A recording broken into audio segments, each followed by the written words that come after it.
आप सभी कैसे हैं? उम्मीद है आप सभी अच्छे होंगे। हमारी एक्सरसाइज चल रही थी 3.3, जिसका हमने प्रतिस्थापन विधि से और तो सॉल्व कर लिया था, लेकिन विलोपन विधि से आज देखना बाकी है। प्रतिस्थापन विधि से हमने कर देख लिया था, आज देखेंगे विलोपन विधि।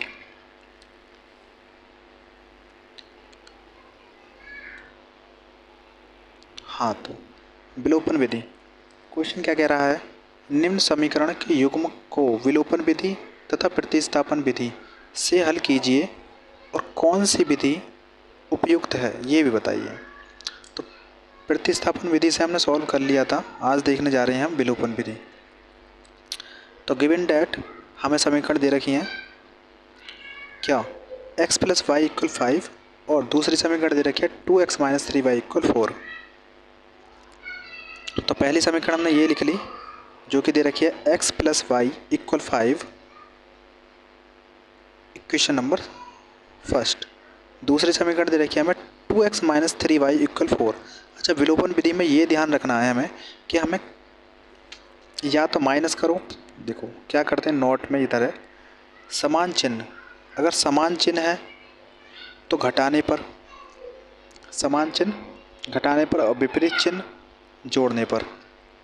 मतलब पहले ये ध्यान रखना है हमें कि अगर x को हमें माइनस करना है, मतलब समीकरण 1 से समीकरण 2 को घटाएंगे, तो हमें जो पहली समीकरण में क्या दे रखा है x और दूसरी समीकरण में दे रखा है 2x, तो पहली समीकरण का भी हमें 2x बनाना पड़ेगा, जभी तो x से कट पाएगा। तो हमने क्या करा, समीकरण 1 में 2 से गुणा कर दी। समीकरण 1 में जब 2 से गुणा करी तो ये क्या हो गया, हमने लिख लिया इधर विलोपन विधि। विलोपन विधि से सॉल्व कर रहे हैं ना, तो विलोपन विधि में क्या करते हैं, तो जोड़ते हैं समीकरण 1 को 2 से घटाते हैं, या समीकरण 2 और समीकरण 1 समीकरण 2 को जोड़ते हैं या घटाते हैं। तो इसमें क्या करना है, समीकरण 1 से समीकरण 2 को घटाने पर, समीकरण 2 में क्या करा घटाने की, तो समीकरण 2 में हमने पहले 2 से मल्टीप्लाई कर दी पूरी समीकरण में।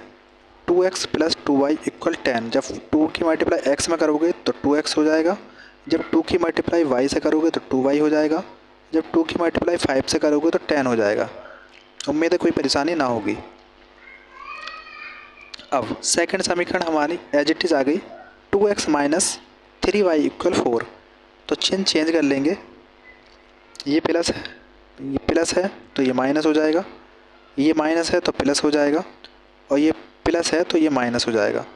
अब 2x से 2x कट जाएगा, ऊपर क्या है हमारा 2y और नीचे क्या है हमारा 3y। 2y और 3y को ऐड करेंगे तो 5y हो जाएंगे। माइनस के 10 और माइनस के 4, माइनस के प्लस के 10 में से माइनस के 4 को माइनस करेंगे तो क्या हो जाएगा 6 बचेगा। तो क्या आ गया हमारा ये 5y - 6। तो y की वैल्यू क्या आ जाएगी, y = 6/5। अब जो y की वैल्यू आई है, y की वैल्यू कोई सी भी समीकरण में आप उठा के रख दीजिए, आपको x का मान मिल जाएगा। y का मान समीकरण नंबर 1 में रखने पर, समीकरण 1 क्या है हमारी x + y = 5, y को हमने इधर पक्षांतर कर दिया तो माइनस का हो गया, x = 5 - y, y की जगह क्या आ गया 6/5। अभी y की वैल्यू आपने निकाली थी यहाँ से,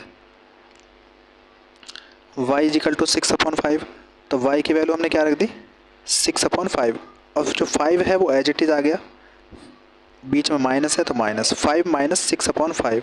अब इसके नीचे 1 मान के, इसके नीचे 1 मानकर क्या कर देंगे, इसे सॉल्व कर देंगे।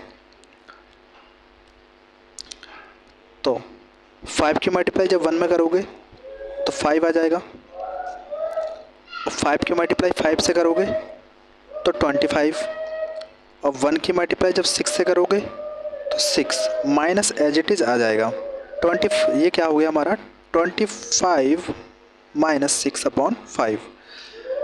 25 में 6 माइनस करेंगे तो 19 बचेंगे, अपॉन में 5 है ही, तो ये x की वैल्यू हमारी क्या आ गई 19/5। उम्मीद है आपको वीडियो पसंद आई होगी, आपको समझ में आया होगा। सबसे इम्पोर्टेंट चीज़ है हमारे समझ में आना। उम्मीद है समझ में आया होगा आपको क्वेश्चन। धन्यवाद।